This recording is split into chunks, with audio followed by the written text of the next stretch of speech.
नाज़रीन, ख़बर दें ख्वाजा सिराओं के हवाले से कि ख्वाजा सिराओं के लिए अच्छी खबर सामने आ गई है। उनको हुकूमत की तरफ से 2% कोटे की बुनियाद पर मुलाज़मतें दी जाएंगी।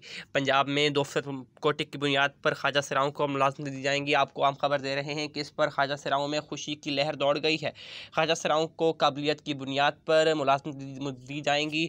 ये मुलाज़मतें न सिर्फ छोटे महकमों बल्कि बड़ी सीटों पर भी ये मुलाज़मतें दी जाएंगी। ख्वाजा सिराओं को आपको अपडेट कर रहे हैं। ख्वाजा सिराओं के लिए बड़ी खबर आ गई है। उनके लिए अच्छी खबर है कि उन्हें 2% कोटे की बुनियाद पर मुलाज़मतें मिल सकेंगी। ख्वाजा सिराओं को 2% कोटे की बुनियाद पर मुलाज़मतें मिल सकेंगी और इससे ना सिर्फ उन्हें छोटे महकमों में बल्कि बड़े ओहदों पर भी मुलाज़मत के मौक़े मिल सकेंगे। आपको अपडेट कर रहे हैं ख्वाजा सिराओं के हवाले से कि ख्वाजा सिराओं के लिए अच्छी खबर आ गई है। 2% कोटे की बुनियाद पर मुलाज़मतें दी जाएंगी। उन्हें ना सिर्फ छोटे ओहदों पर बल्कि बड़े ओहदों पर भी ख्वाजा सिराओं को मुलाज़मतों के मौक़े मुयस्सर आ सकेंगे।